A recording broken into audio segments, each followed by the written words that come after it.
Welcome to the 4G channel. This is episode 9 of the Bible in Small Bites, and our topic today is an interesting one.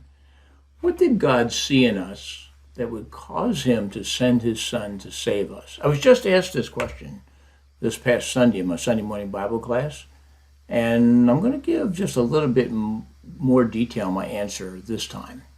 So here's what I think. The short answer is nothing. Nothing at all. There's nothing in us that makes us worthy of redemption. The Bible, in fact, tells us that apart from Christ, we can do nothing good at all. It actually says we can do nothing, but that would not count things like breathing, going to the store, things like nothing good at all can we do apart from Christ. Paul tells us there is no one righteous, not even one. So apart from Christ, we are not holy, we are not righteous. And of course, that's God's standard. And it's bad enough that we are not righteous. But perhaps even worse is that we have no desire to be righteous. No consuming desire for sure. There seems to be something in each person, whether they are Christian or not, that desperately wants us to be worthy of God's gift. There's just something in us that yearns to have value, and that kind of value that God would see something in us that impressed him so much that he would send Jesus to redeem us.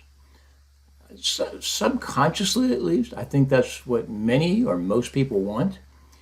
But everywhere we look for evidence, we find nothing that speaks of our being righteous. We seem only to understand relative righteousness, meaning that I can be better than other people or worse than other people. But God does not have relative standards. His standards are absolute. In Isaiah 64:6, we read this: "We are all infected and impure with sin. When we display our righteous deeds, they are nothing but filthy rags." So Isaiah is saying, look, when we roll out the best of the best that we can do, they're just dirty old rags you would throw away. So Paul says this: if you were going to die for somebody, it probably wouldn't be for the worst of the worst. There may be some person that is, by your standards, relatively good that you may die for, but that'd still be a tough decision. Then he goes on to say, but God shows his love for us in that while we were still sinners, Christ died for us. And we were his enemies. Before we come to Christ, we are not friends of God. We are the enemies of God. So what did God see in us that would cause him to send his son to save us? My answer hasn't changed. That's the original question, and my answer hasn't changed. There was nothing in us that would make us worthy of the Son of God's sacrifice. I find nothing. All we need to do is be honest with ourselves and conduct an audit of our lives. Compare what you deem to be your foulest sin to your brightest good work, and you will see how far short we fall of God's standard of perfection. Compare me to Adolf Hitler, and I look pretty good.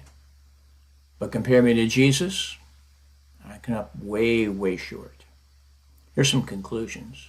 Number one of the beauties of God's grace is that he really did extend it to us for no other reason than that he is gracious. I'm not sure why we can't just revel in that. Nothing in me that moved God to save me. It's only because he is gracious. It's all on his side of the equation and none on ours.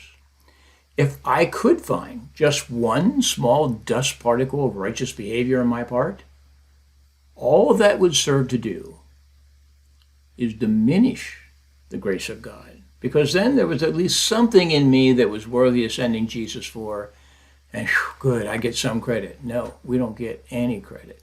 As soon as we try to take some credit, we discredit God. As soon as we introduce human worth or human merit in any form, we necessarily devalue the sovereign grace of God, because if there is something in us that could merit something in God's sight, then grace is no more grace. It becomes compensation.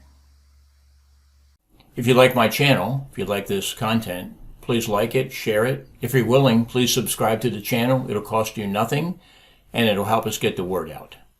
Thank you.